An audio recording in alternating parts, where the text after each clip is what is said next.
बिस्मिल्लाहिर्रहमानिर्रहीम। अस्सलाम वालेकुम नाज़रीन, आप देख रहे हैं प्रोग्राम सिटी 10 और मैं हूं आपकी मेज़बान अना यूसुफ। उम्मीद है आप सभी लोग ठीक ठाक होंगे। और कल हर तरफ सभी लोग जो थे शायकीन मैच की गुफ्तगू करते नजर आए। संडे था, कुछ लोगों ने घर में मैच एंजॉय किया, कुछ लोगों ने स्टेडियम जाके किया। खैर, लाहौरिये पुरजोश इसलिए भी नजर आए कि लाहौर की जीत हो गई। एक बार फिर से लाहौरियों ने मुकम्मल सपोर्ट भी किया और लाहौर कलंदर ने शानदार खेल का मुजाहरा भी किया और मैच अपने नाम कर लिया। कुछ डिटेल्स जी मैं आपको बताऊं जी, PSL ये 7 है और लाहौर कलंदर और पेशावर ज़ल्मी ने अपने अपने मैचेस गुज़िश्ता रोज़ जीते। लाहौर कलंदर ने कोयटा ग्लैडिएटर को 8 विकेटों से शिकस्त दी है और कोयटा ग्लैडिएटर ने 7 विकेटों के नुकसान पर 141 रन बनाए हैं। इफ्तिखार अहमद ने 52, उमर अकमल ने 25, हसान खाबर ने 17 और नूर अहमद ने 13 रन बनाकर नुमाया कारकर्दगी दिखाई है।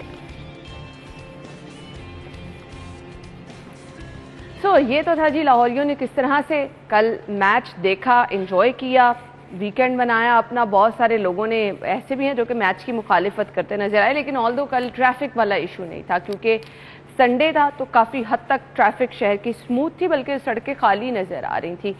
आज पता लगेगा क्योंकि अगेन वही मसाइल रहते हैं। आपके जिन लोगों ने कारोबारी मराकज़ जाना है, जिन लोगों को रास्तों की बंदिश की वजह से मसाइल होते हैं, तो अगेन आज उसका आपको थोड़ा सा सामना करना पड़ेगा। लेकिन आपके लिए ऑप्शन ये होती है ऑल्टरनेट रूट इख्तियार कर लें, आप अजियत से बच सकते हैं क्योंकि ट्रैफिक कंट्रोल वाला मसला जो है वो मुश्किल अब नज़र आने लगा है। हमने आज के प्रोग्राम में अपनी खबरें भी शामिल करनी है, अपने मेहमानों से भी मुलाकात कराएंगे, लेकिन आगाज़ कर लेते हैं आज की अच्छी बात से।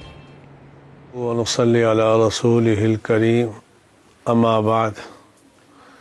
मेरे दोस्तों, बुज़ुर्गों, भाइयों और मेरी बहनों, आज का मेरा पैगाम ये है, रसूल अकरम सल्लल्लाहु अलैहि व आलिहि वसल्लम ने इरशाद फरमाया, जब तुम में से कोई आदमी खाना खा चुका हो, उसे चाहिए कि अपनी उंगलियों को चाट लिया करे।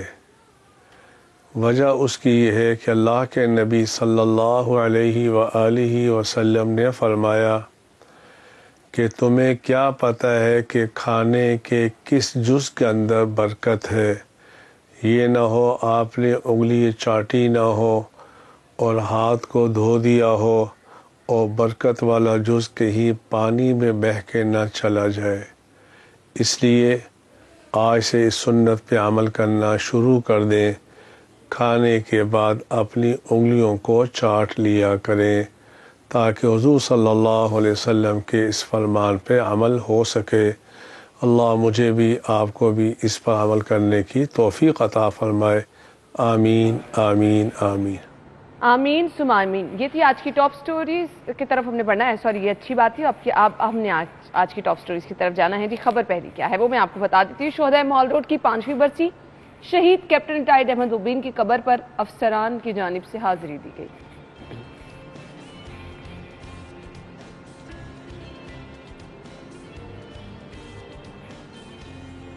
चौदह साल बाद ज़हूर इलाही हाउस आमद, शहबाज शरीफ ने तहरीक अदम एतमाद पर ताउन मांगे।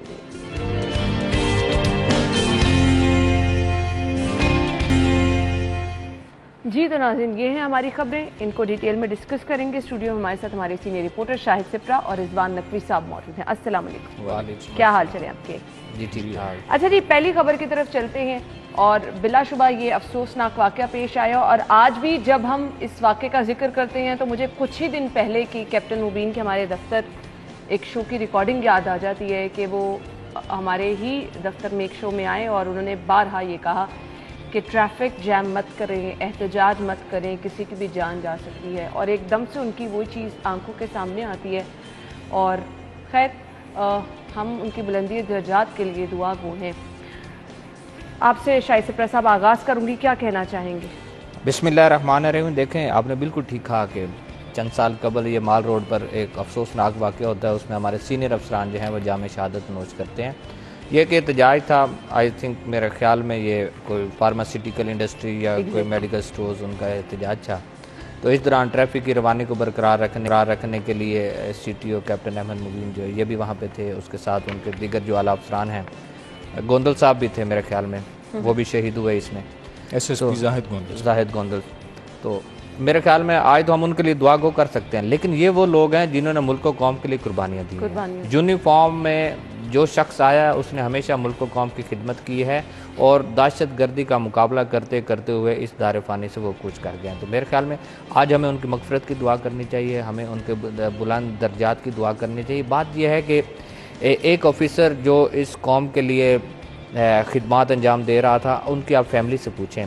कैप्टन रिटायर्ड एम मुबीन की जो वालदा हैं, उनके इंटरव्यूज़ आप सुने, उनके बच्चों की अगर आप बात सुने तो वो किस कुर्ब में हैं, वो किस तरह अपना वक्त गुजार रहे हैं, ये वही ख़ानदान समझ सकता है कि जिनका प्यारा जो है वो बिछड़ जाए और यहाँ से चला जाए। लेकिन जब आप यूनिफॉर्म पहनते हैं, जब यूनिफॉर्म की ड्यूटी आप लेते हैं, तो उस वक्त आपका यही जज्बा होता है कि आपने मुल्क की खिदमत करनी है, कौम के तहफ़्फ़ुज़ के लिए काम करना है, और ये उसी के लिए काम करते करते जो है आज इस दुनिया से चले गए हैं। तो मेरे ख्याल में आज हम उनके जो लवाहिकीन हैं उनको सब्र की दुआ करनी चाहिए और उनके जो शहीद हैं उनके बुलंद दर्जात की दुआ करनी चाहिए। रिजवान साहब, एक पहलू इस खबर से रिलेटेड ये है कि जिस तरह से वो वाक़या हुआ, मॉल रोड पर एहतजाज हो रहा था, कैप्टन मुबीन वहाँ पर गए, सीखा तो हमने इन वाक़यात से फिर भी कुछ नहीं, फिर भी हम कोई प्रॉपर हिकमत अमली नहीं बना पाए। ना तो शहर में एहतजाज रुक सके हैं, ना तो मॉल रोड की बंदिश रुक सकी है। मसाइल तो वैसे के वैसे ही हैं। बिल्कुल ऐसे ही।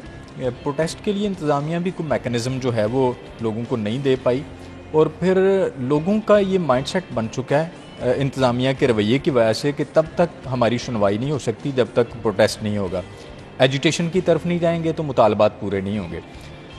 कैप्टन मुबीन शहीद और SSP जाहिद गोंदल साहब की अगर बात की जाए तो दोनों ही लाहौर पुलिस के बड़े शानदार अफीसर थे।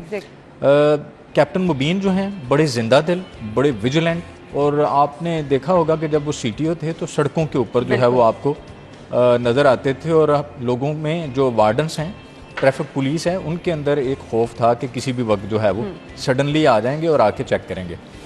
उसके अलावा बड़े ज़िंदगी से भरपूर अफसर थे।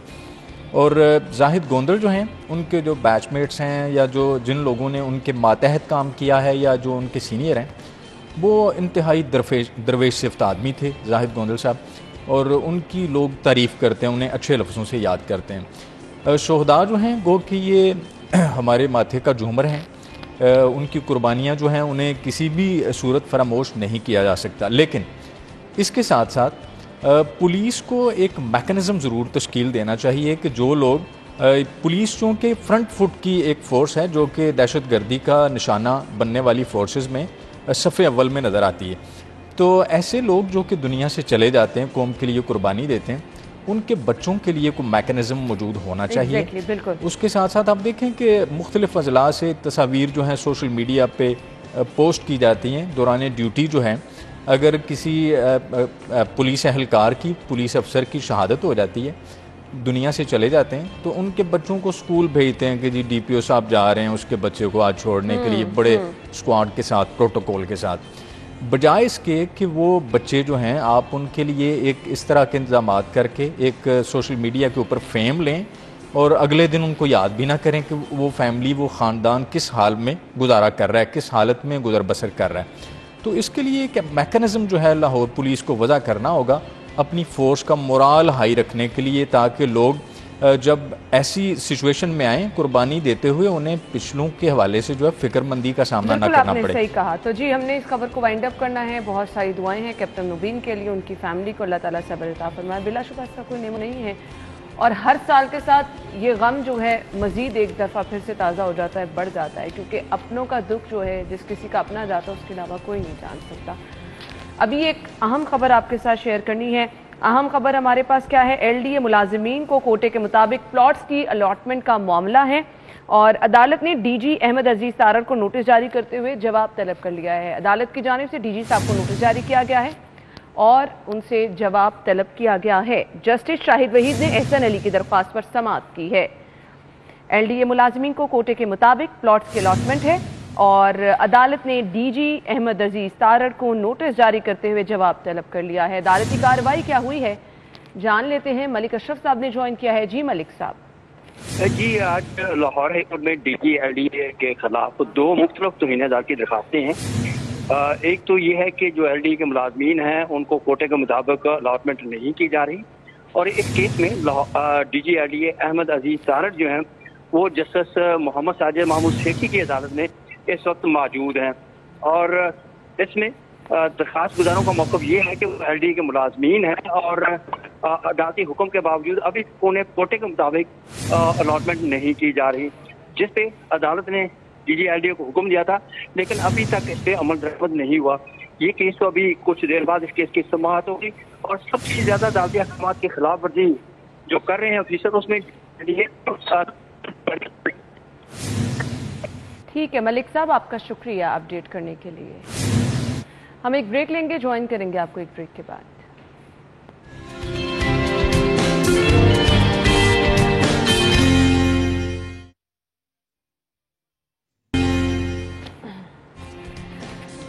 वेलकम बैक नाज़रीन। कुछ सियासी मंजरनामे पर नजर डालने तो 14 साल बाद ज़हूर इलाही हाउस आमद शहबाज शरीफ ने तहरीक अदम एतमाद पर ताउन मांग लिया है। इंतहाई अहम मुलाकात ये है और किसी का ये पेश खैमा भी साबित हो सकती है। क्या कहेंगे आप? सिपरा साहब, आपसे आगाज़ करते हैं। देखिए, अपोजिशन जब से ये मौजूदा हुकूमत बरसरे इक़्तिदार आई है उसके बाद से कोशिश कर रही है कि अदम एतमाद लाया जाए। सेनेट में भी एक्सरियत होने के बावजूद जो है वो आप अक़लियत में बदले, लेकिन उसके बाद अब क्या है कि प्राइम मिनिस्टर के ख़िलाफ़ वो ऐलान कर रहे हैं कि हम एतमाद लाएंगे।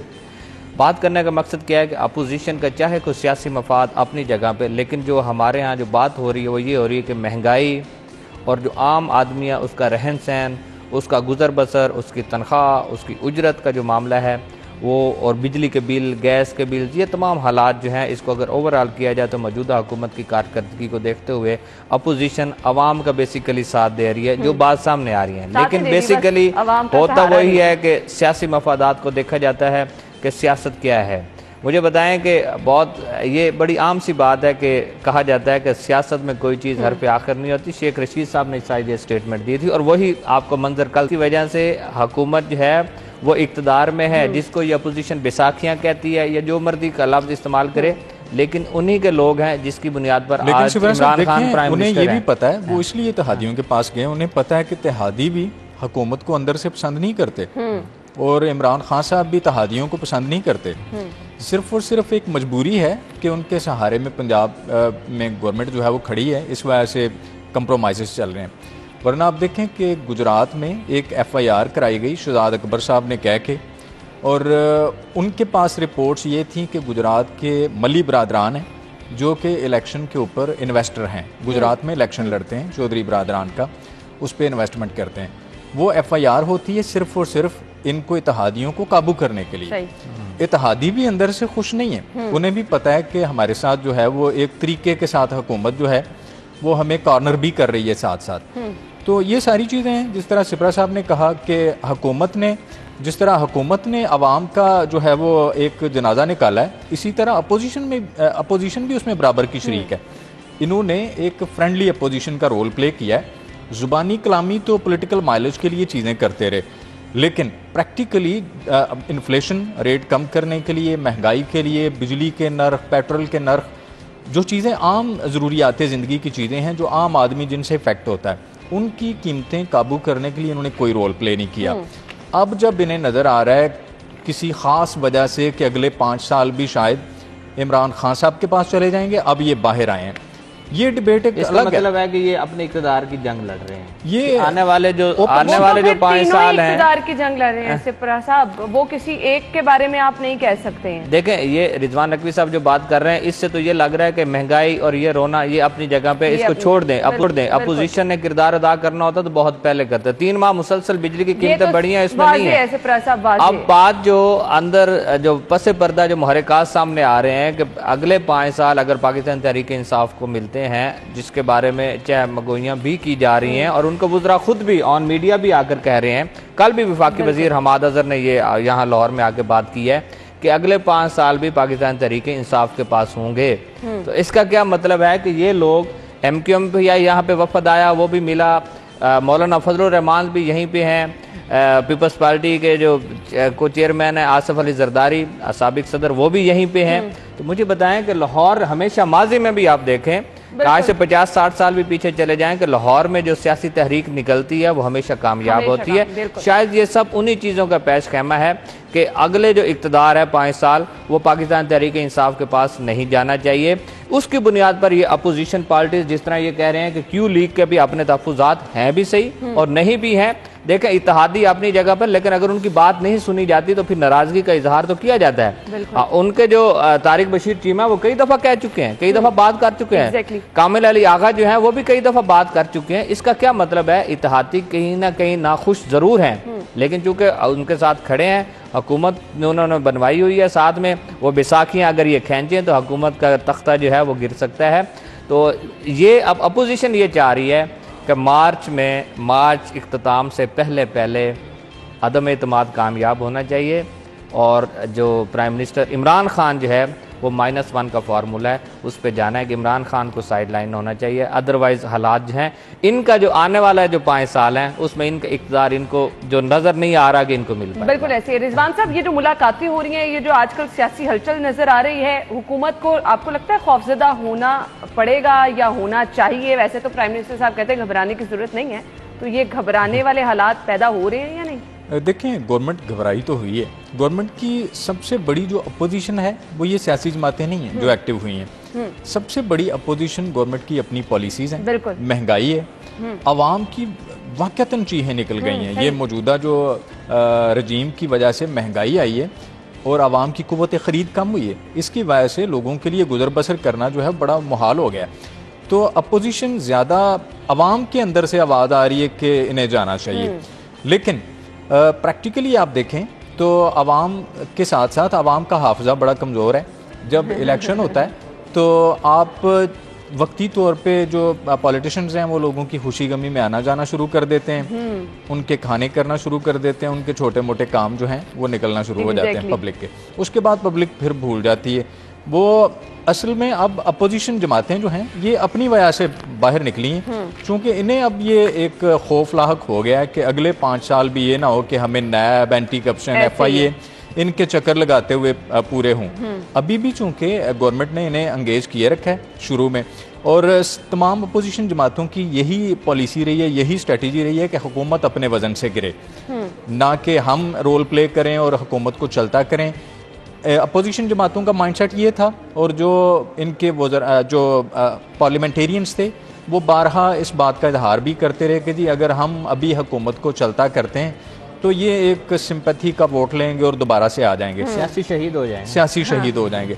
तो इस वजह से अपोजिशन जमातें चाहती थी कि हुकूमत अपने बलबोते पे, अपनी पॉलिसीज़ के बलबोते पे गिरे, और इसका हमें जो है वो मुर्द इल्ज़ाम ना ठहराया जाए कि जी आपने इन्हें 5 साल मुकम्मल नहीं करने दिए।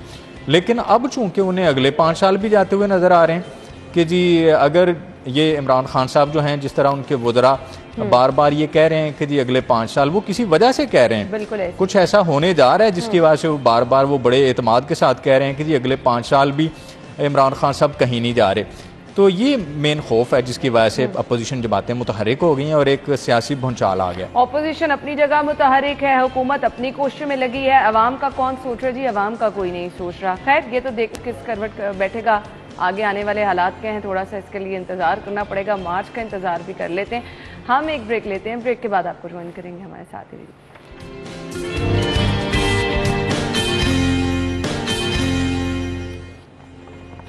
ब्रेक के बाद प्रोग्राम में आपको एक बार फिर से खुशामदीद कहेंगे, और कुछ चीज़ें ऐसी हैं जिन पे हम जितनी मर्जी कह दें कि जी इसकी रोकथाम के लिए फलां फोर्स जो है वो बनाई जा रही है, ये कार्रवाई की जा रही है, ये कार्रवाई की जा रही है, ये वाक़यात नहीं रुक सकते, जिनमें एक वन व्हीलिंग है जिसकी वजह से कल एक और कीमती जान चली गई। 16 साल हमजा फुटपाथ से टकराकर जाँ बहक हो गया। ये इंतहाई अफसोसनाक वाक़या है। शहर में वन व्हीलिंग के वाक़यात बढ़ते चले जा रहे हैं और इस पर कोई भी मौसर कार्रवाई हमें किसी की जानिब से भी नज़र नहीं आ रही। रिजवान साहब, क्यों हम इस पर कोई भी मुकम्मल तौर पर कोई ना तो कानून साजी है ना तो कोई कार्रवाई कर सकते हैं? ये एक जान चलेगी, इससे कबल कितने ऐसे वाक़यात हुए लेकिन हम इनसे सीखते कुछ नहीं। बिल्कुल ऐसे ही आपको अक्सर जब आप खुद भी ड्राइव कर रही होती होंगी या हम लोग भी जब रोड्स पे निकलते हैं, इक्का दुक्का ऐसे लोग नज़र आते हैं, टीनेजर होते हैं ज़्यादातर, उनको उस वक्त जो है उसके बाद होने वाली जो परेशानी है उसका बिल्कुल भी ख्याल नहीं होता, और ये सारा मामला बाद में तो पेरेंट्स ने भुगतना है। मैं समझता हूँ इसमें पेरेंट्स की भी जिम्मेदारी है।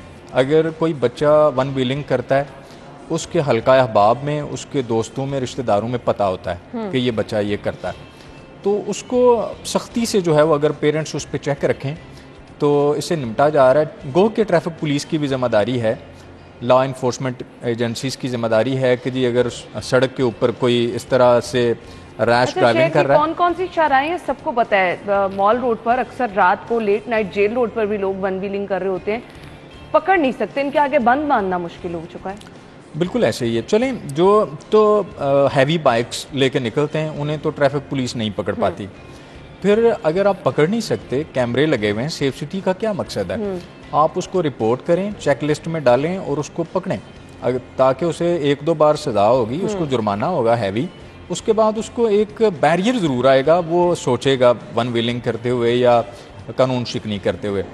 पेरेंट्स को बड़ा चेक रखना चाहिए। उसके साथ साथ ट्रैफिक पुलिस की तो जिम्मेदारी है। गो के ट्रैफिक पुलिस ने हर चीज़ तो नहीं करनी।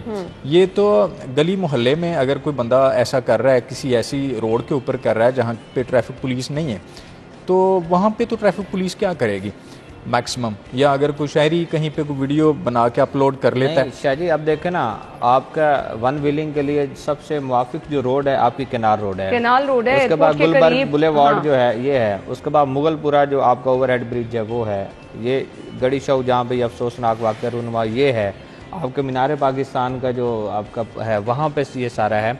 मुझे बताएं, ये चंद पॉइंट हैं, लेकिन सही कह रहे हैं नकवी साहब के पेरेंट्स का मामला अपनी जगह पे। मुझे बताएं कि ये कुछ दिन पहले एक सब्ज़ादार या शफीकाबाद के इलाके में एक वन व्हीलर जिसकी वीडियो आई, आप किसी खातून के साथ वो वन व्हीलिंग कर रहा था, उसको पुलिस पकड़ने गई तो अहले मोहल्ला ने मज़ाहमत की है। उसको गिरफ्तार होने से रोकने के लिए अहले मोहल्ला ने मज़ाहमत की कि पुलिस इसको गिरफ्तार ना करे। मुझे ये बताएं कि जब हमारे ये रवैये हो जाएंगे कि अगर एक बच्चा, एक लड़का एक गलत काम कर रहा है तो उसके बावजूद उसके अहले मोहल्ला या उसके रिश्तेदार या उसके घर वाले उसके साथ खड़े हो जाएंगे, तो इससे तो फिर चीज़ें बढ़ेंगी। आपका हर वीकेंड आप हफ्ता इतवार को देख लें, रात में बड़ी वीडियोस आती हैं सोशल मीडिया पे, देखें उठा के बहुत सारी वीडियोस आ रही होती हैं जो रोजाना की बुनियाद पर ऐसा हो रहा था। क्यों हो रहा होता है? आप जितनी मर्जी फोर्सेस बना लें, जितनी मर्जी ट्रैफिक वार्डन्स को आप लगा लें, आप कोई स्क्वाड्स बनवा लें, उसका कोई फ़ायदा नहीं होना जब तक हमने खुद ठीक नहीं होना। बेसिकली ये आवाम का अपना है, ये नौजवान नस्ल ने खुद सोचना है कि आप अगर खुदा न खास हादसा हुआ है, आप इनके वालिदैन से जाकर बात तो करें सर। आप किस तरह उन्होंने इसको पालो होगा। में जाती किसी एक की गलती की वजह से रोड पर जो दूसरे लोग जा रहे हैं उनकी जिंदगी दांव पर लगी होती है। पहले तो आप अपनी लगा रहे हैं ना, 100% रिस्क पे आप जा रहे हैं। बिल्कुल। अगर खुदा ना खासा जो वन व्हीलिंग कर रहा है, अगर उसके बाइक को उसका टायर या कहीं स्लिप होता है तो उसका कोई दूसरा रास्ता नहीं है, या उसकी खुदा ना खासा डेथ हो जाएगी या फिर इस कदर वो जख्मी होगा कि वो अपाहज या माजूरी की तरफ चला जाएगा। इसमें तो कोई दूसरी राय ही नहीं है जिस तरह वो चल रहे होते हैं। बात करने का मकसद ये है शायद जी, वालिदैन जितनी मर्जी कोशिश कर लें, एक बच्चा जब घर से मोटर बाइक लेकर निकला है, वालिदैन उसको कहाँ तक देखेंगे उसका कि वो क्या कर रहा है, या उसकी सोसाइटी में चलें दोस्त, चंद दोस्त आते हैं उसके पास, घर में मिलते भी होंगे, पेरेंट्स को पता भी होगा कि ये इसके दोस्त हैं, ये आते जाते हैं, लेकिन एक बंदा मोटरसाइकिल लेकर सड़क पर आ गया है तो आप उसको किस तरह रोकें? इसलिए मेरे ख्याल में बजाय कि हम कानून नाफिज करने वाले इदारों या उनकी बात करें, अगर कॉलेजेस, स्कूल्स, यूनिवर्सिटीज़ में यही वार्डन्स, यही हमारे सिटी ट्रैफिक पुलिस जाकर कोई लेक्चर दे, कोई वर्कशॉप्स करे और स्टूडेंट को बताए कि ये चीज़ें जो हैं ये इनके लिए नुकसानदेह है, इस चीज़ से हमें निकलना है, तो फिर शायद, या फिर ऐसे कानून बना दें, सख्त कानून हो तो फिर सजा, हाँ फिर सजा ऐसी हो कि फिर अगर किसी को सजा हुई है तो साल 6 महीने वो जेल गुजार के आए तो फिर शायद जाके थोड़ी सी तबीयत ठीक हो। अदरवाइज आप एक दिन आप पकड़ते हैं, दूसरे दिन बेलेबल ऑफेंस है, क्या करेंगे ना, आप हुल्लड़बाजी का मुकदमा देते हैं। बिल्कुल ऐसे ही है, तो उस पे आप क्या सजा हो सकती है? मेरे ख्याल से इसमें प्रॉपर जो है कानून साजी भी होनी चाहिए। जब तक किसी को डर खौफ नहीं होगा तब तक ये मामलात इस तरह से रुकेंगे भी नहीं। ब्रेक लेते हैं, ब्रेक के बाद कुछ बात करेंगे शहर में डाकू किस तरह से जो है वो दनदनाते फिर रहे हैं लेकिन पूछने वाला कोई नहीं। इस पर बात होती है ब्रेक के बाद। इनकलाबी शायर फैज़ अहमद फैज़ साहब की कल थी जी सालगिरह। 13 फरवरी आप सभी लोग जानते हैं, एक बड़ा नाम जुड़ा है इस दिन के साथ। तो आज हम बात करेंगे कुछ फैज़ साहब की शायरी के हवाले से भी, कुछ उनकी ज़िंदगी के मुख्तलिफ पहलुओं पर भी रोशनी डालेंगे। तो जो शख्सियत हमारे साथ स्टूडियो में मौजूद हैं मुझे समझ नहीं आ रही तारुफ मैं कहाँ से कराऊं, उनके बारे में क्या चीज़ मैं आपको बताऊं, क्योंकि इतना सारा कुछ मेरे सामने लिखा है, इतना कुछ मैं उनके बारे में जानती हूं कि कुछ अल्फाज जो हैं मेरे ख्याल से उस पर पूरे नहीं उतरेंगे। तो हमारे लिए एक बहुत बड़ा जो है ये मेरे ख्याल से प्राउड मोमेंट है कि आज उनके सामने बैठे हैं, उनका इंटरव्यू कर रहे हैं, मुहक्किक भी हैं। इसके साथ साथ माशाल्लाह से ब्रॉडकास्ट की दुनिया में अगर उन्हें देखें तो कितनी दहाइयों से वो ज़बरदस्त काम भी उन्होंने किया, टीवी प्रोड्यूसर भी हैं। ख़वातीन के हकूक़ के हवाले से देखें तो माशाल्लाह से बहुत ज़्यादा नुमाया उन्होंने काम किया है। और मैं बार बार यही कह रही हूँ कि हमारे लिए बहुत बड़ी बात है फैज़ साहब की साहबजादी इस वक्त हमारे साथ स्टूडियो में मौजूद हैं। तारुफ मैं आपके साथ कराना चाहूँगी, मुनीज़ा हाशमी साहब ने ज्वाइन किया जो कि चेयरपर्सन है अल-हमरा आर्ट काउंसिल। मेहमान को खुश आमदीद कहेंगे। अस्सलाम वालेकुम। वालेकुम अस्सलाम। मैं जब इतनी बातें सुनती हूँ तो मेरा सर शर्म से झुक जाता है। मैं कभी उसको सोचती हूँ तुम्हारे बारे में कह रहे हैं तुमने किया हुआ थोड़ा बहुत काम, बस जो भी किया बेटा अपनी हिम्मत से और अपने हौसले से और अपने शौक़ से और अपने पैशन से किया। अच्छा, शौक़, पैशन, हिम्मत, हौसला, ये सब तो एक अलहदा बात है। कभी मेहनत करते हुए, आगे बढ़ते हुए ये सोचा कि मेरे साथ जो नाम जुड़ा है मैंने इसको भी जिंदा रखना है? हर पल, हर घड़ी, और सिर्फ अपने साथ नहीं बल्कि अपने बच्चों के भी सिरों में कील ठोक ठोक के बताया कि भूलना मत जो नाम तुम साथ लेके चल रहे हो, कभी किसी वक्त भी कोई कोताही ना हो, वो नाम नीचा ना हो, और इसका ख्याल रहे कि आपने ये लेगेसी आगे लेके जानी है और अब उनके बच्चों में भी। तो इसलिए ये तो बहुत मुश्किल सफ़र रहा है। मुनीज़ा साहबा, कितना प्राउड फील होता है जब कोई कहीं जाते हुए कि ये फैज़ साहब की साहबजादी है? एक वक्त था बच्चे कि मैं ये बहुत अपने बाप से कहती थी, उस वक्त शायद मैं नौजवान होंगी, तो यही कहती थी वाह मेरी भी तो बात करें ना, हर जगह यही कहना होता है भाई ये हमारी, और वो हमेशा हम कहते थे, मैं नहीं कहते थे, क्योंकि उनकी लाइफ इतनी इंक्लूसिव थी। तो हर दफ़ा कहते हैं भाई ये हमारी बेटी हैं, ये तो नहीं ना, मैं खुद भी। तो मुझे याद है एक दफ़ा उन्होंने मेरा इंट्रोडक्शन करवाया तो कहने लगे भाई ये मुनीज़ा है, बहुत बड़ी प्रोड्यूसर हैं और हमारी बेटी भी है। वो दिन मुझे, लेकिन अगर मैं आज देखूं तो जो लोग मुझे पहचानते हैं और ये कहते हैं कि उनका नाम है और आप उनको लेके जा रही हैं, तो मेरे लिए इससे बायसे फ़ख्र कोई बात ही नहीं है। ये लेगेसी है, इसको आपने आगे लेके जाना है, आप जैसे नौजवानों तक पहुंचाना है, जो हम फैज़ फेस्टिवल के हवाले से करते हैं। इंशाल्लाह 2 हफ्ते बाद हो रहा है, वो कोविड की वजह से लेट हो गया। तो ये जो एक जज्बा जो है और एक पैशन जो है, जो इस ख़ानदान के अंदर कूट कूट के, ज़ाहिर है मैंने और सलीमा दोनों ने भरा है और अब माशाल्लाह वो आगे चल रहा है। तो ये कोई बात ऐसी नहीं है कि आप इसको डिनाई करें, या कभी किसी वक्त मैंने तस्वीर भी अपने कमरे में ऐसी लगाई हुई है कि मैं जब शक्ल मोड़ती हूँ सामने बैठे और मुस्कुरा रहे हैं, और फिर लोग कहते हैं मेरा थोड़ा बहुत चेहरा भी उनसे मिलता है। बिल्कुल ऐसे ही है। अच्छा जी, क्योंकि हमने कल कहा कि बर्थडे थी जी फैज़ साहब की, तो हमने कुछ उनकी ज़िंदगी के नुमाया पहलुओं पर रोशनी डाली। सबसे पहले बताएं एज ए फादर कैसे थे वो? मैं थोड़ा सा जंप द गन कर लूं? जी जरूर, अगर आपकी इजाजत हो। मैंने बुक की तरफ भी आना था, लेकिन चलें जी हम पहले ही दिखा देते हैं। इसलिए कि आपने सवाल ही ऐसा पूछा। तो ये जो किताब है कॉन्वर्सेशंस विद माय फादर, शायद इसमें पढ़ने वालों को यही झलकी आएगी कि वो वालिद कैसे थे। हाँ कोताहियाँ थीं, ही वॉज नॉट प्रेजेंट। मेरी ज़िंदगी के बहुत से ऐसे वक्त थे जब मुझे उनकी बहुत ज़रूरत थी, बहुत से, क्योंकि मैं पीटीवी में थी, आपको पता है वो पब्लिक ब्रॉडकास्टिंग थी। इस मुल्क में चूँकि पॉलिटिकली भी बहुत प्रॉब्लम्स होती हैं, तो मैंने, और वो बाहर थे और ख़ुद गए थे एग्ज़ाइल में। मुझे याद है मैंने उनसे बहुत शिकायत की और लिख के कि ये देखें आप मुझे कहाँ छोड़ गए वगैरह वगैरह। तो ऐसे अदवार थे जब मेरा बहुत जी चाहता था। आज भी मैं चाहती हूँ, जो इस दुनिया में अजीब व गरीब ऊंच नीच हो रही है, कि कहाँ हैं वो आवाज़ें जिनसे आप बैठे हैं, जिन ऐसे लोगों के सामने बैठे हैं।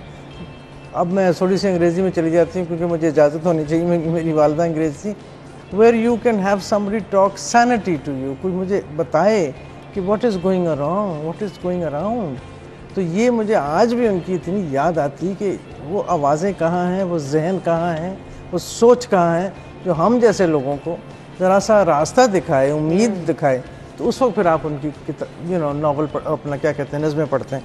तो ये जो किताब है इसमें मेरे ख्याल में पढ़ने वालों को फैज़ एज़ अ फादर की झलक ज़रूर आएगी। कुछ मेरी शिकायतें भी हैं, कुछ मेरे शिकवे भी उन हैं, शिकायतों में भी लाड प्यार छुपा है। लेकिन ढेरों प्यार है। और फिर मेरी ज़िंदगी जो बातें मैं तब ना कर सकी क्योंकि वो थे नहीं, बिल्कुल। कभी बाहर हैं, कभी जेल में, कभी कुछ जो भी, और बिजी, तो वो बातें मैंने अब की हैं। तो ये इसलिए ये किताब की बात है। लेकिन बहरहाल as a father he was an absentee father, I say that openly, because उस वक्त हमें ये सोचना पड़ता था, मुझे कम से कम, कि I am sharing him with the world, और वहाँ उनकी ज़रूरत ज़्यादा है। अगर वो रूस में है या अगर वो इंग्लैंड में है, जहाँ भी अगर वो जा रहे हैं मीटिंग्स में, सेमिनार्स में, कॉन्वर्सेशंस में, मुशायरों में, तो वहाँ उनकी ज़रूरत ज़्यादा है। एग्जैक्टली। और ये जो बात होती है ना, जो हर बेटी के साथ होती है, कोई नहीं कल से, कोई नहीं परसों से, और फिर एक दिन आप एक उठते हैं तो आप कहते हैं वो तो कल है ही नहीं, वो तो रात चले गए। तो ये जो एक दिल में मलाल, एक दिल में अफसोस, एक दिल में रिग्रेट है कि काश के और वक्त होता, जल्दी चले गए, बगैर बताए चले गए, यूँ लम्हों में हाथों से निकल गए। तो उनके लिए तो अच्छा था क्योंकि मोहताजी और ये वो सब, लेकिन हमारे लिए वो जो खला थी वो आज भी पूरी नहीं हुई, हो ही नहीं सकती आप। और इतना बड़ा नाम, हर पहलू से, हर जानिब से, हर शहर से, हर मुल्क से आपको आवाज़ आती है कि जी वो हमारे साथ थे, वो हमारे साथ थे, उन्होंने ये मुझे, ऐसे ऐसे लोग मेरे पास आते हैं जो कहते हैं जी हमें नौकरी दिलवाई, हमें ये, और कभी जिक्र नहीं, कभी बात नहीं। वाह। तो ये एक यानी इतना बड़ा उनकी फिगर है जिंदगी के पोशीदा पहलू भी उनके जाने के बाद आप पर बहुत ज़्यादा। और फिर वही बात कि ज़्यादातर उनको पहचाना है उनकी शायरी से। आप कभी कभी आप भी, बाकी लोग भी, अगर जब हैरान हो जाते हैं कि ये शख्स जो इतना खामोश था, इतना मध्यम था, इतना तहम्मुल से बात करता था, इतने जज्बे से कह सकता है हम देखेंगे, लाजिम है कि हम भी देखेंगे, वो आवाज़ कहाँ से आ रही है। तो था ना, लेकिन वो एक ऊपर से एक लेयर थी जो खामोशी की, बिल्कुल ऐसी, और अंदर एक समंदर छुपा था। Welcome back. मुनीज़ हाशमी साहिबा हमारे साथ मौजूद है, गुफ्तगू का सिलसिला आगे बढ़ाएंगे। अक्सर कहा जाता है शायर हजरात बड़े खुश तबीयत होते हैं, हंसी मजाक वाला इतना आंसर नहीं होता। क्या फैज साहब की शख्सियत भी ऐसी थी, बहुत गुस्सीली? अरे नहीं, मैंने तो आज तक कभी किसी से सुना ही नहीं, और मैंने हज़ारों लोगों से गुफ्तगू हुई है कि कभी किसी ने कहा कि गुस्सा या ऊंची आवाज़, वो तो उनमें था ही नहीं। और पता नहीं, शायद वो सारा गुस्सा इसलिए, शायद इस किस्म की हल्की जो शायरी थी उसमें वो गुस्सा कहीं और डाइवर्ट हो जाता। और दूसरा ये कि मध्यम प्यार, और यही कि भाई कोई बात नहीं, अगर हमारी वजह से अगर किसी को, अब मुझे याद है अच्छी तरह कि ये शायद उनकी वफ़ात से कुछ एक आध हफ्ता पहले मैं घर पहुंची दफ्तर से, तो वो कुछ ऐसे लोगों के साथ बैठे थे जो उनके समझें आप उस राय, मतलब वो उनसे ज़रा फ़र्क थे थोड़े उनका। तो मैंने बाद में उनसे पूछा, मैंने कहा आप उन्हें इंटरव्यू दे रहे थे, यानी कि क्यों? तो कहने लगे भाई अगर हमारी वजह से उनका अखबार बिक जाए तो कोई बात नहीं। तो वो यहाँ तक हर करने को तैयार होते थे लोगों की, किसी तरह से हम लोगों के काम आ जाएं, कोई वजह ऐसे ना हो मेरी वजह से। और वो सारा गुस्सा जो था वो मेरी वालदा पूरा कर लेती थी जो कहते हैं कि शायद मुझ में भी बहुत आ गया। तो नहीं, वो इस किस्म के नहीं थे। और जब भी शायरी का भी, जब मुझे याद है जो मेरी किताब में जिक्र है कि जब वो लिख रहे होते थे या जब हम जाते थे मिलने के लिए, उनका घर और मेरा घर एक, समझें आप एक ही जगह है, तो पीछे मेरा घर था, आगे उनका घर था, तो बाद में बना बहरहाल पहले। तो जब जाना तो देखना कि दरवाज़ा बंद है, इसका मतलब है कुछ मसरूफियत है। तो उसके बाद थोड़ी देर बाद निकलना तो हशाश प्रशाश, यानी कि वो हो गया, काम हो गया। तो हमें ये पता था कि अब हमने डिस्टर्ब नहीं करना।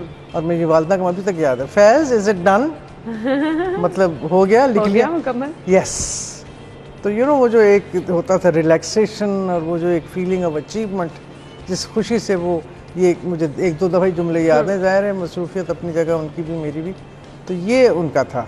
लेकिन अदरवाइज किसी किस्म की भी कोई ना माथे पे तेवरी, ना कुछ कभी गीबत। एक दफ़ा मुझे याद है किसी से बात हो रही थी, मेरी ही बात थी, मैं ज़ाहिर है, तो मैंने पूछा, मैंने कहा अब्बा वो बड़े मुझे ऐसे कहते हैं, क्या कहते हैं? तो शायद हम उनसे बड़े शायर हैं इसलिए। ये मुझे जुमला आज तक याद है उनका, कि उन्होंने बड़े कुछ शर्मसार होकर कहा था। लेकिन उसके अलावा कुछ। और एक आध दफ़ा उन्होंने मेरी वालदा को जब जेल से नज़में लिखी तो कहा, भाई हम सोचते हैं कि हम कुछ अच्छे शायर हो गए हैं, ये हमने आज कुछ कहा है, ये कुछ अच्छा ही कह दिया है। तो इस लेवल पे अपने आप को समझते थे। और आज जब मैं देखती हूँ, पढ़ती हूँ और आप जैसे लोगों से और नौजवानों से बात करती हूँ, तो मैं सोचती हूँ अच्छे नहीं यार, तुम ठीक ही ठाक थे। हाँ बिल्कुल। अच्छा, कोई ऐसी बात जो आपने बुक में लिख दी, जो आपने कभी अपने अब्बा से भी नहीं कही, किसी के सामने भी नहीं की, लेकिन उसका इजहार आपने इस किताब में कर दिया? इस बुक में, इस किताब में बहुत सी ऐसी बातें, और इसका बल्कि आखिरी चैप्टर ये है, conversations we never had, questions I never asked. और इस वक्त आके आपको ये एहसास होता है कि आप उनसे पूछें। मतलब इस किस्म की बात मैंने उनसे पूछी जो है इसमें, कि जब वो काल कोठरी में थे, he was under death sentence at one time, और उस वक्त सिर्फ उनको एक छोटा सा एक स्लिट था दीवार में, जिससे उनको शहर लाहौर का अंदाज़ा होता था कि वो लाहौर में हैं, वो लाहौर फोर्ट में बंद थे। तो उसी पे उन्होंने ए रोशनियों के शहर जो है वो उसी पे देख के, तो मैंने इस किस्म का सवाल उनसे पूछा, क्या आपको मेरी शक्ल नज़र आती थी? मैं उस वक्त 6 साल की थी, 7 साल। क्या सलीमा आपको याद आती थी? Did you feel that you are missing out on life? क्योंकि ये भी मुझे याद है कि जब वो वापस आए अपने सेल्फ एग्जाइल से, तो मेरा जो बड़ा बेटा है उसका कद माशाल्लाह बहुत है, तो उसने वो कद निकाला हुआ था। वो उस वक्त एयरपोर्ट ऐसा था कि आप आगे चले जाते थे, तो हम सब एकदम जोश में कि अब्बा आ रहे हैं, आ रहे हैं, आ रहे हैं। ये ज़ियाउल हक के ज़माने में जब वो वापस आए तो हम सब खड़े थे, तो वो जब गुजर गए आगे से, तो वी ऑल वेव, तो कुछ उन्होंने, तो आगे से गुजर गए तो अली ने आवाज़ दिया, नाना। तो मुड़ के देखा, ये तुम हो? क्योंकि तो उन्हें बाद में एहसास हुआ, उन्होंने सलीमा से कहा कि तुम्हारा बचपन भी मैंने मिस कर दिया, जेल की नज़र हो गया, और तुम्हारे बच्चों का बचपन निकल गया। तो ये उस वक्त एहसास आपको होता है कि हम कुछ कहते तो नहीं हैं, लेकिन दिल में किस कदर परेशानी और किस कदर कर्ब और किस कदर जज्बे होते हैं कि आप बच्चों के साथ इतना वक्त नहीं गुजार सकते। आप देखिए, सबसे खूबसूरत बात ये होती है कि आप अपने बच्चे का पहला कदम देखें, या वो बाबा, मामा, पहला लफ्ज़ या कुछ, तो कितनी प्यारी बातें होती हैं। लेकिन हमारे वालिद ने हमारे साथ ऐसा वक्त नहीं गुजारा, ये सब जिम्मेदारी हमारी वालिदा की थी। तो उन पे भी कितनी सख्तियाँ थी और उन पे भी कितनी मुसीबतें थी, और वो भी अपने घर से दूर। यानी आप सोचिए, वो वलायत की थी, घर बार छोड़ा, मज़हब छोड़ा, नाम छोड़ा, फैमिली छोड़ी, कल्चर छोड़ा, सब कुछ छोड़ के यहाँ। तो उनके लिए भी एक बहुत अजियत के वक्त थे वो। तो ये मैं कभी कभी सोचती हूँ, तो उस शख्स की कुर्बानी के ऊपर मैंने जब किताबें उनके बारे में पढ़ती हूँ, तो एहसास नहीं होता कि हम लोग तो कितना ज़रा सा एसी बंद हो जाए तो शोर मचा देते हैं यार, हमें ये हो गया, वो हो गया, ये महंगा हो गया, वो हो गया। लेकिन उस शख्स ने क्या क्या अजियतें, और वतन से दूर, लोगों से दूर, उस मिट्टी से दूर जिस मिट्टी को आपने इतना प्यार से, और उसकी खुशबू जो है आपके अंदर रची बसी हुई है, तो मुश्किल वक्त गुजारा। बिल्कुल। अच्छा, मुझे कुछ अपने बारे में बताइएगा, आपकी इंस्पिरेशन कौन रहा? आपने इलेक्ट्रॉनिक मीडिया ज्वाइन किया, प्रोडक्शन माशाल्लाह बहुत अरसा की कर भी रही होंगी। अब मुझे ये बताइएगा, खुद किस तरह से ये फील्ड ज्वाइन किया आपने? ये कुछ मेरा एक अजीब व गरीब सा वो भी इसके अंदर है कि शौक था कि मैंने फर्स्ट, हर चीज़ में फर्स्ट, कि मैं पहली तो पढ़ाई वढ़ाई में तो हो नहीं सके थोड़ा बहुत, तो यही था। तो मेरी कोशिश थी कि मैं कोई ऐसा फील्ड लूँ जिसमें मैं आगे निकलूँ, मैं अकेली हूँ। तो वो फिर पहले कुछ सोचा था कि अपना पायलट बन जाओ, ये बन जाओ, तो उस वक्त लोग, लड़कियाँ आ रही थी। तो फिर ये फील्ड आया जब टेलीविज़न का, तो उसमें मुझे याद है, मैं अपने, हम बैठे हुए थे कहीं, तो वो उस वक्त के लोग जो ज़ाहिर है अब्बा को लोग जानते, तो मैं साथ में, अब्बा उनसे कहीं ना, उनसे कहीं ना। तो उस वक्त उन्होंने अल्ताफ़ गौहर साहब थे, अल्लाह उन्हें जन्नत नसीब करे, उन्होंने कहा, वो सेक्रेटरी इन्फॉर्मेशन थे, भाई ये हमारी बेटी टीवी में आना चाहती हैं, तो मैंने कुछ कर सकते हो इनके लिए? अगले दिन ही ख़त आ गया ज़ाहिर है। तो उसके बाद फिर चढ़ते चढ़ते चढ़ते आप सोचिए, पहली जनरल मैनेजर, पहली डायरेक्टर प्रोग्राम्स फीमेल, माशाल्लाह, पहली कॉमनवेल्थ की डायरेक्टर मीडिया की, और इस वक्त पहली खातून चेयरपर्सन। माशाल्लाह माशाल्लाह। और उस दीवार पे वालिद साहब की तस्वीर भी और मेरी तस्वीर भी, वो भी। माशाल्लाह। तो मेरे ख्याल में जो आपने कहा ना, वो मैंने इसमें एक चैप्टर लिखा है अलहमरा के बारे में, कि अपनी तस्वीर आपकी तस्वीर के साथ, यानी मेरे रहमो गुमान में भी नहीं था कि शायद मैं अव्वल तो वो कभी भी मर्तबा नहीं हो सकता, लेकिन एक कोशिश जारी है कि आपका नाम आपका काम, बिल्कुल हम उसी मंजिल पे चढ़ते जाएं। ज़बरदस्त। मुझे ये बताइएगा, कोई ऐसी शायरी फैज़ साहब की जो आपको खुद बड़ी पसंद हो और आज आप हमारे साथ शेयर करना चाहें? मुझे है तो जाहिर है बहुत खूबसूरत हैं उनके, लेकिन ये कल से मेरे जहन में घूम रहा है, जाहिर है क्योंकि वो दिल के भी करीब भी है, कि कर रहा था मैं गमे जहाँ का हिसाब, आज तुम याद बेहिसाब आए। तो कल परसों से बस ये मेरे जहन में घूम रहा है, क्योंकि ज़ाहिर है उनकी याद है, लेकिन वो सेलिब्रेशन के तौर पे है कि मैं कहती हूँ कि क्या खुशकिस्मती है हमारी भी, मेरी भी, हमारे ख़ानदान की तो है, लेकिन आप लोगों की, कि आप फैज़ की सदी में जिंदा हैं, और बहुत से आप लोगों ने नहीं उन्हें देखा, लेकिन चलें हमारे हवाले से कुछ खुशबू कुछ बातें आ जाती हैं, तो एक थोड़ी सी कुर्बत हो जाती है। बिल्कुल ऐसे ही है। मैसेज क्या देना चाहेंगे देखने वालों को? मैसेज मैं यही देना चाहूँगी, अगर मुझे इजाज़त हो 2 मिनट हो, इसमें से किताब में एक उन्होंने मुझे ख़त लिखा था, और वो बहुत ऐसा ख़त है जो मैसेज है हम लोगों के लिए। बेहतर यही है कि जब कोई परेशानी का मजमून पैदा हो तो उसे दूर करने के लिए तुम वही हमारा नुस्खा अपनाओ, और उसके साथ साथ इंसान को कुछ स्विच ऑफ भी कर लेना चाहिए। रोने धोने से क्या फ़ायदा? अपना नुस्खा तो यही है कि जब हम बैरूत में इस्तेमाल भी करते थे, कि जब बम गिरने की आवाज़ ज़्यादा हो जाती थी और करीब से आने लगती थी, तो हम मुंह सर लपेट कर सो जाते थे। हमारे साथी अक्सर पूछते थे, तुम इतने शोर में सो कैसे जाते हो? तो हमने बताया कि इंसान अपने पूरे दिमाग पर जोर डाले, यानी विल पावर को काम में लाकर कुछ भी ठान ले, तो किसी ना किसी हद तक कामयाब हो ही जाता है। तो तुम फिक्र ना करो, बिला शुबा। ये तो स्विच ऑफ करना जो है ना, बड़ा बहुत जबरदस्त बात है ये, और बहुत सारे नौजवान जो कि हर वक्त मायूस रहते हैं, उनके लिए बहुत जबरदस्त मैसेज भी है। बहुत बहुत शुक्रिया, थैंक यू सो मच, जज़ाकल्लाह, आपके वक्त का बहुत शुक्रिया। नाज़रीन, हम एक ब्रेक लेंगे, ब्रेक के बाद आपको ज्वाइन करेंगे, हमारे साथ ही रहिएगा। प्रोग्राम के इस हिस्से में हम कुछ हेल्दी टिप्स की बात करेंगे और आपको बताएंगे कि आप घर रह के एक्सरसाइज करके फिट कैसे रह सकते हैं। तो हम बढ़ते हैं, हमारे साथ हमारे फिटनेस ट्रेनर उसामा अली मौजूद होंगे। ओवर टू यू उसामा जी। तो नाजरीन, आज हम आपको बताएंगे बाजुओं के बारे में, आर्म्स के बारे में, जो कि एक बहुत ही फेवरेट पार्ट है हमारी बॉडी का, और चाहे वो मर्द हों या ख़वातीन हों।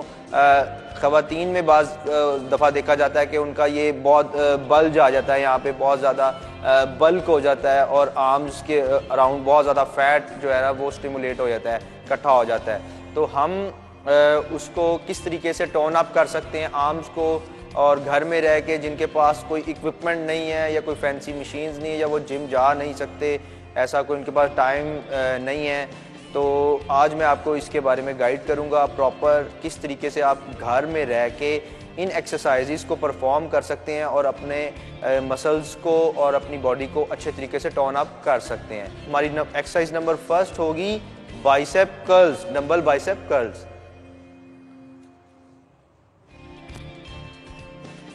जी, तो ये अब आपने इस तरीके से ग्रिप कर लेने, ठीक है, सीधे आपने इसे ग्रिप कर लेना है। पहली आप जो वेरिएशन परफॉर्म करेंगे, ठीक है, वो होगी थोड़ी सी वाइड, लाइक आप डंबल जब ऊपर लिफ्ट करेंगे, अपने हैंड को आपने आउटवर्ड थोड़ा सा ट्विस्ट करना है, लाइक दिस ट्विस्ट करके ऊपर को लेके आएंगे, ठीक है, ये, ठीक है, दिस वे। ये एक्सरसाइज आपकी इनर हेड को टारगेट करेगी, बाइसेप्स के इनर हेड को, ठीक है। इस एक्सरसाइज के आपने 15 रैप्स करने हैं, 10 to 15 रैप्स, और 4 टाइम्स इसे आप परफॉर्म करेंगे, ठीक है, एक्सरसाइज नंबर फर्स्ट। और इसके बाद जब आप 4 सेट्स इसके परफॉर्म कर लें, उसके बाद आप सेम इसी वेट के साथ यही चीज़ आप नैरो में आ जाएंगे। पहले हमने वाइड लगाया दिस वे, ठीक है, वाइड, अब आप नैरो इनको जोड़ लेंगे और अपनी बॉडी को स्लाइटली आगे को टिल्ट कर लेंगे, झुका लेंगे, ठीक है। इनको जोड़ के आप लिफ्ट करेंगे इसको दिस वे, ठीक है, दिस वे। अब ये एक्सरसाइज जो है ये हमारे आउटर हेड को हिट करती है, आउटर हेड को। इसी तरीके से इन दो एक्सरसाइजेस के साथ आपका बाइसेप जो है वो कंप्लीटली ट्रेन हो जाएगा, कंप्लीटली, ठीक है। जैसे फर्स्ट एक्सरसाइज थी हमारी वाइड, वाइड हमने डंबल को कर्ल्स किया, और सेकंड एक्सरसाइज थी हमारी नैरो, नैरो में आके हमने अपने डंबल्स को सेम उसी तरह कर्ल किया, ठीक है। अब हुआ ये, इसमें हमारे दोनों हेड जो है वो प्रॉपरली टारगेट हो गए, ठीक है, इनर भी और आउटर भी।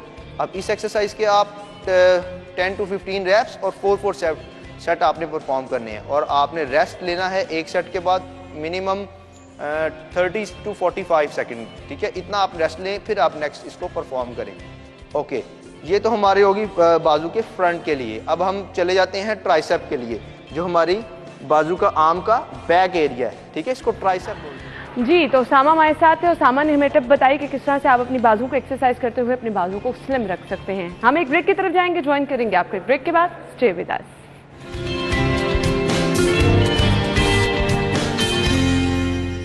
स्टूडियो में आपको एक बार फिर से खुशामदीद कहेंगे, और अब हम सेगमेंट्स की तरफ बढ़ रहे हैं। सेगमेंट्स में सबसे पहले जान लेते हैं आज के भाव क्या है।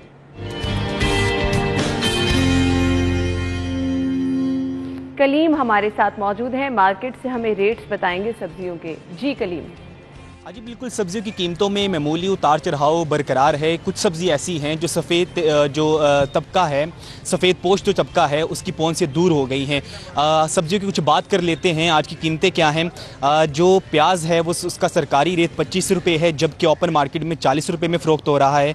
जबकि अगर आलू की बात करें तो वो 25 रुपये में, जबकि ओपन मार्केट में इसकी कीमत 35 रुपये मुकर्रर की गई है।